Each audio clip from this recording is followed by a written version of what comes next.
Salut, moi c'est Camille. Alors on fait partie des enragés, normalement on est 5 mais là on est que 2 parce que les autres sont soit à taf soit en vacances. Les chanceux. Ouais, et du coup on a décidé de créer une campagne donc, sur les règles et plus particulièrement sur le tabou des règles. Donc c'est via le hashtag je saigne alors que tout se passe, donc n'hésitez pas à l'utiliser. Donc on a utilisé les réseaux sociaux en créant une page Facebook, un Tumblr mais aussi via Twitter pour regrouper un peu tous les articles qu'on avait fait, etc. Et puis vous exposer un peu nos revendications, etc. quoi. Voilà, et on a décidé maintenant de faire des petites vidéos en fait parce que beaucoup nous ont dit qu'ils comprenaient pas forcément notre démarche, qu'il n'y avait pas de tabou sur les règles ou que ça concernait que les filles. Et à travers ces vidéos, on a envie justement d'éclaircir les points, de parler plus ouvertement, de façon un peu plus conviviale, on va dire, de ce sujet, de ce tabou. Donc si vous avez les moindres questions, le moindre commentaire, n'hésitez pas à nous en faire part, on se fera un plaisir de réaliser d'autres vidéos rien que pour vous. Et donc, du coup, à travers ces vidéos, l'idée, c'est de mettre en avant qu'il y a réellement un tabou, que ça existe. Ne serait-ce que, par exemple, la façon dont on parle des règles. On utilise beaucoup d'euphémismes. On dit rarement « Ah, tiens, j'ai mes règles ».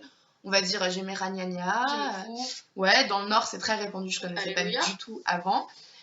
C'est la marée rouge, c'est la période rouge. Indisposé aussi, on l'utilise souvent. Je suis indisposée. À quoi? On ne sait pas, mais on est indisposé. Donc ce sont des euphémismes en fait qu'on utilise pour parler plus joliment, on va dire, de nos règles.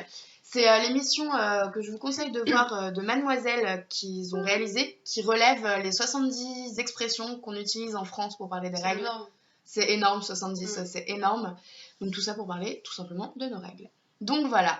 Donc dans la vidéo, dans cette petite vidéo introductive sur notre sujet, on a envie de vous parler des 3 points qu'on va aborder, les 3 principaux thèmes en fait de notre campagne. Enfin, en fait, c'est plutôt 2 thèmes et un point qu'on va éclaircir. Le premier, c'est notre envie de faire bouger les choses. C'est vraiment ce qui nous motive. On a envie de faire changer vos mentalités, même nos mentalités, parce que ça a beaucoup joué sur notre façon, nous aussi, de voir les choses complètement. Et on a envie qu'à travers ces vidéos, qu'à travers ces pages Facebook, Twitter, Tumblr, tous les articles qu'on a pu mettre et écrire, on a envie que ça change. C'est un petit combat féministe si on veut, mais on ne lutte pas contre les hommes. Voilà, on n'est pas du tout contre les hommes. Avec les hommes. On a besoin des hommes avec nous pour changer tout ça, pour faire en sorte que la femme ne soit pas simplement résignée à son statut de mère reproductrice, de femelle pondeuse. Femelle pondeuse, c'est pas mal. Et du coup, on a vraiment besoin des hommes. On va aussi vous parler de toutes ces personnes en fait qu'on n'inclut pas, parce qu'on dit qu'être une femme, c'est avoir ses règles, mais il y a des femmes qui n'ont pas leurs règles, parce qu'il y a plusieurs féminités, et être une femme, c'est pas biologique. Et je laisse Chloé parler de notre deuxième point. Du coup, on aimerait vraiment que vous preniez conscience, de vos règles, de votre corps, donc que ce soit de manière extérieure ou intérieure, que vous soyez fiers d'avoir vos règles, parce qu'il y a beaucoup de nanas qui sont en mode j'ai honte, je suis pas à l'aise, je suis pas bien, etc. Et donc peut-être pour ça qu'elles ne veulent plus avoir leurs règles. Et donc voilà, vraiment aussi vous montrer les avantages et les inconvénients, parce que les règles, oui, c'est chiant, etc. Tout ce que vous voulez. Mais en même temps, c'est quand même une sonnette d'alarme pour plein de choses, quoi. Donc on reviendra sur ça plus tard. C'est ça, assumer fièrement ses menstruations.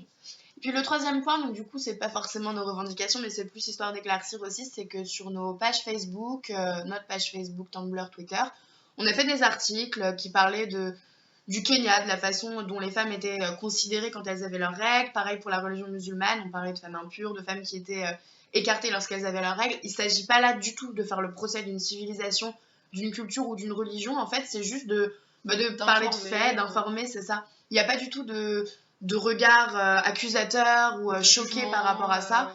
C'est ça, il n'y a pas de jugement, c'est juste qu'on a envie, c'est histoire d'avoir un petit peu de culture, de connaître aussi ce qui se passe ailleurs que chez nous. Et le seul regard critique qu'on aura, ce sera par rapport à notre société que nous, on connaît, dans laquelle on est, par rapport à des choses qu'on a vécues nous-mêmes, qu'on vit depuis toute petite. Mais ça n'ira jamais, ce sera jamais accusateur par rapport à une religion, une civilisation, donc on voulait vraiment le préciser. Et aussi par rapport à ce que tu disais, comme quoi il y a des femmes qui ne voulaient plus avoir leurs règles. En 2011, il y a une enquête qui a été menée et 70% des femmes avouaient ne plus vouloir leurs règles. 70%, c'est énorme. Et on a envie que ces 70 passent à... Enfin, baisse en tout cas, peut-être pas à 0%, parce qu'il y a des femmes qui souffrent beaucoup et du coup, je pourrais comprendre, mais on veut vraiment que les mentalités changent par rapport à ça. Donc voilà, on termine cette petite vidéo introductive. N'hésitez pas à commenter si vous avez des questions ou même des affirmations, etc. Enfin, c'est vous qui voyez. Et en espérant que vous allez venir faire un tour sur notre page Facebook et que vous allez continuer à suivre nos vidéos. Et puis on vous souhaite à tous une très bonne semaine et plein de bisous. Salut! Salut!